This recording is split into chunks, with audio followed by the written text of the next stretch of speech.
یہاں وہ جس وائسرائے کو تعینات کرتے تھے نا، جب وہ واپس انگلینڈ میں جاتا تھا اسے کوئی ایڈمنسٹریٹو پوسٹ نہیں دیتے تھے، کہتے تھے یہ غلام قوم پر حکومت کر کے ہے، اس کی عادتیں بڑی خراب. بہت بڑی مثال افغانستان کی ہے، انہوں نے بھی تو آزادی کی جنگ لڑی تھی. وہ لوگ جو ہے نا جی، آزادی انہوں نے جنگ لڑ کر لی ہے، ہم لڑے نہیں ہیں. 1947 میں ہمیں ریلیز کیا گیا. قائد اعظم محمد علی جناح جیسا عظیم لیڈر بھی کہتے ہیں 1935 میں اس قوم کو چھوڑ کر انگلینڈ چلے گئے تھے کہ یہ غلام قوم ہے، یہ نہیں سدھر سکے. ٹیپو سلطان کی تو مثال مشہور ہے نا، کہتے ہیں کہ مرنے کے بعد بھی انگریز اس کے قریب نہیں جاتے تھے، اس کے ہاتھ سے تلوار اس طرح کھینچ کے باہر نکالی تھی جیسے زندہ انسان کے ہاتھ سے نکالی جاتی. بسم اللہ الرحمن الرحیم. معزز سامعین، آج جس ٹاپک کو میں لے کر آیا ہوں نا، آج دنیا کی ایک نامور شخصیت ملکہ الزبتھ دوم، جس کا انتقال ہو گیا اور پوری دنیا میں اس کا باضابطہ طور پر سوگ منایا جا رہا ہے، میں تھوڑی سی اس کا تعارف کرانا چاہتا ہوں اور اس کی شخصیت پر تھوڑی سی روشنی ڈالنا چاہتا ہوں. اسی ٹاپک کے تحت میں آپ سے بات کروں گا. سب سے پہلے میں بات کرتا ہوں ملکہ الزبتھ ون کی، جو اول تھی، سب سے پہلی جو ملکہ تھی نا، جو تاج برطانیہ کے دور میں تھی. اس کا دورانیہ تھا 1558 سے لے کر وہ 1603 تک جو ہے نا جی برطانیہ کی ملکہ رہی ہے. وہ ملکہ جو تھی نا، مرتے دم تک کنواری رہی تھی، اس کا کوئی وارث نہیں تھا. ملکہ الزبتھ دوم جس کا انتقال ریسنٹ منتھ میں ہوا ہے، 8 ستمبر کو اس کا انتقال ہو گیا ہے. یہ ملکہ الزبتھ جو ہے نا جی 21 اپریل 1926 کو لندن انگلینڈ میں پیدا ہوئی تھی. اس کا والد کنگ جارج، جو چھٹا جارج تھا انگلینڈ کا، اس کے وصال کے بعد 1952 میں تاج برطانیہ اپنا تاج اس ملکہ کے سر پر رکھتی ہے. اس ملکہ کا سب سے لمبا دورانیہ انگلینڈ میں تھا. یہ 70 سال تک انگلینڈ کے اندر جو نا بطور ملکہ رہی ہے. اس کے وارثان میں 3 بیٹے ہیں اور 1 بیٹی ہے. موجودہ صورتحال میں شہزادہ چارلس، جو کہ لیڈی ڈائنا کا خامند ہے، اس کی امید ہے کہ اب وہ نیا کنگ بنے گا.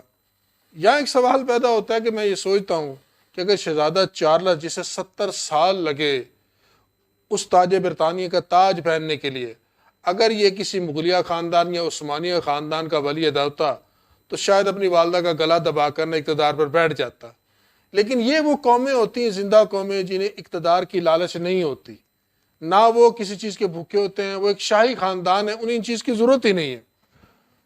شاہی خاندان کی ایک ریت ہے کہ بادشاہ یا ملکہ بننے کے لیے شاہی خاندان کا فرد ہونا ضروری ہے، یعنی اس کا جنم جو ہے نا جو شاہی خاندان میں ہونا ضروری ہے.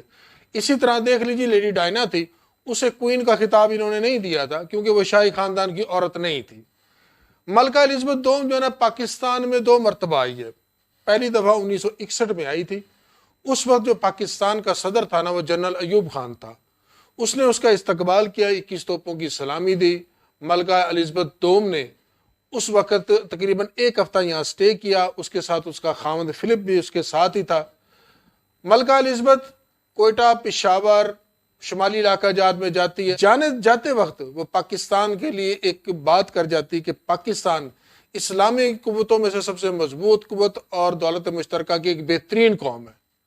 دوسری مرتبہ 1957 میں ملکہ الزبتھ دوم یہی پاکستان کا دورہ کرتی ہے. اس وقت پاکستان کا جو صدر تھا وہ صدر فاروق لغاری تھا اور وزیر اعظم نواز شریف تھا. اس وقت بھی یہ 7 سے لے کر 13 اکتوبر تک پاکستان کے اندر سٹے کرتی ہے، پاکستان کے مختلف شہروں کی سیر کرتی ہے. اس وقت کی حزب اختلاف کی جو قائد تھی بے نظیر سے ملاقات کرتی ہے. جاتے وقت یہ پاکستان اور انڈیا کے اختلافات ختم کرنے کی کوشش کو سراہتی ہے. آج اس کا وصال ہو گیا ہے اسی رواں منتھ کے اندر، اور 19 ستمبر 2022 کو اس کے کیپٹل میں باضابطہ طور پر اس کی تجہیز و تکفین کی رسومات ہوگی. اس کے بعد اسے سپرد خاک کر دیا جائے گا.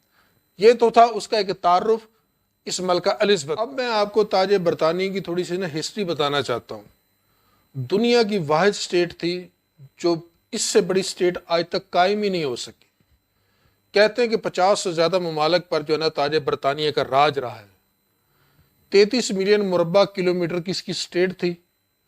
اس کے زیر نگین 45 کروڑ 80 لاکھ لوگ تھے.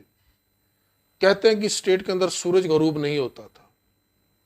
کیا قابلیت تھی ان قوموں کے اندر، کیا خصوصیات تھی کہ اتنے غلام بنا لیے انہوں نے، اتنی کنٹری پر انہوں نے قبضہ کر لیا. آج تک یہ قوم دیکھ لو نفسیاتی طور پر ہم پر آج بھی غالب ہے، آج بھی ہمارے حکمران ہی ہیں، چاہے وہ ہمیں ریلیز کر کے چلے گئے، آزادی کا لفظ میں استعمال نہیں کرتا، ہمیں ریلیز کیا گیا ہے۔ 1600 میں ملکہ الزبتھ اول نے ایک مراسلہ جاری کیا کہ ہندوستان کے اندر جو ہے نا جی آپ کو کاروبار کرنا چاہیے۔ برٹش ایسٹ انڈیا کمپنی جو ہے نا بنائی گئی۔ یہ کمپنی 26 اگست 1608 میں انڈیا کے شہر سورت کی بندرگاہ پر لینڈ کرتی ہے۔ یہ کمپنی سب سے پہلا جو کاروبار ہندوستان میں شروع کرتی ہے وہ مسالوں کا شروع کرتی ہے۔ ان کے پاس وہ مسالہ جات ہوتے ہیں جس کے ذریعے سے گوشت کو محفوظ کیا جا سکتا تھا۔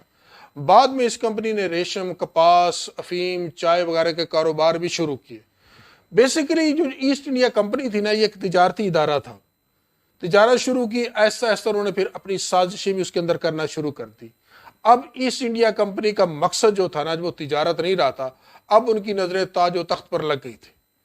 وہ ہندوستان کا جو نا جی اقتدار حاصل کرنا چاہتے تھے، تو انہوں نے پھر ان کے لیے کوششیں شروع کر دی، سازشیں کرنا شروع کر دی۔ 1857 کی پہلی جنگ آزادی سے قبل تک جو نا ایسٹ انڈیا کمپنی کا مکمل طور پر ہندوستان میں راج تھا، اور 1857 میں ہندوستان مکمل طور پر تاج برطانیہ کے کنٹرول کے اندر آ چکا تھا۔ سلطنت برطانیہ کے دور میں ہندوستان بڑی تیزی سے ترقی کر رہا تھا۔ ان برطانوی لوگوں نے ہندوستان کے اندر سڑکیں، نہریں، ریل کا نظام اس وقت تک بنا لیا تھا مکمل طور پر۔ بہت بڑا ادارہ جو ریل کا انہوں نے قائم کیا تھا نا، لیکن انہوں نے دیکھ لیجئے کہ وہاں بھی ایک طبقاتی تفریق رکھی۔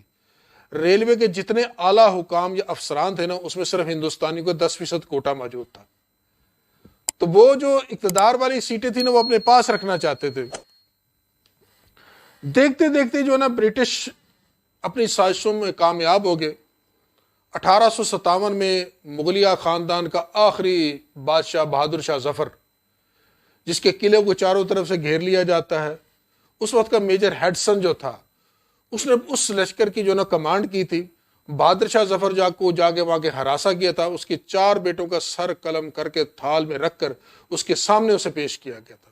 بہادر شاہ ظفر سے اس کا اقتدار چھینا گیا، اسے گرفتار کر لیا گیا۔ بہادر شاہ ظفر کے اقتدار ختم ہونے کے بعد مغلیہ خاندان کا 100 سالہ دور اقتدار کا ختم ہو گیا، مسلمان مغلوب ہو گئے۔ یہاں میں آپ کو ایک بات کرنا چاہتا ہوں کہ برٹش جو تھے نا برطانوی لوگ، انہیں مسلمانوں کا اقتدار ختم کرنے میں نا طاقت سے زیادہ سازشوں کی ضرورت پڑی تھی۔ میر جعفر صادق جیسے لوگ انہوں نے ڈھونڈے، سازشیں کی، اندرونی سازشوں کے ذریعے سے اس قوم کا کلا کما کر دیا۔ اور آج بھی یہی کچھ ہو رہا ہے اس مسلمان قوم کے ساتھ۔ پتہ نہیں میری یہ قوم کب ہوش سنبھالے گی، کب انہیں سمجھ آئے گی، کب انہیں اپنے دشمنوں کی سمجھ آئے گی۔ کرنل ڈین کا ایک کہنا تھا کہ کسی بھی طاقتور قوم کو غلام بنانے کے لیے کسی بیرونی حملوں کی ضرورت ہی نہیں ہوتی، اندرونی سازشیں شروع کر دو، پھر انہیں جتنا مرضی نقصان کر دو، جہاں مرضی نے دھکیل دو، تو یہ قوم پھر سر نہیں اٹھا سکتی۔ ایسی قومیں جن کے خلاف ایسی سازشیں ہوتی ہیں۔ حالانکہ تاریخ اٹھا کر دیکھ لیجئے مسلمانوں کی، سراج الدولہ، ٹیپو سلطان جیسے لوگ، اتنے بہادر لوگ کہ ٹیپو سلطان کی تو مثال مشہور ہے نا، کہتے کہ مرنے کے بعد بھی انگریز اس کے قریب نہیں جاتے تھے، اس کے ہاتھ سے تلوار اس طرح کھینچ کے باہر نکالی تھی جیسے زندہ انسان کے ہاتھ سے نکالی جاتی ہے۔ ایسے لوگوں کا سازشیں کی گئی، ایسے لوگ ڈھونڈے گئے جنہوں نے جو ہے نا جی ہماری ان کی سازشوں کو کامیاب کیا گیا۔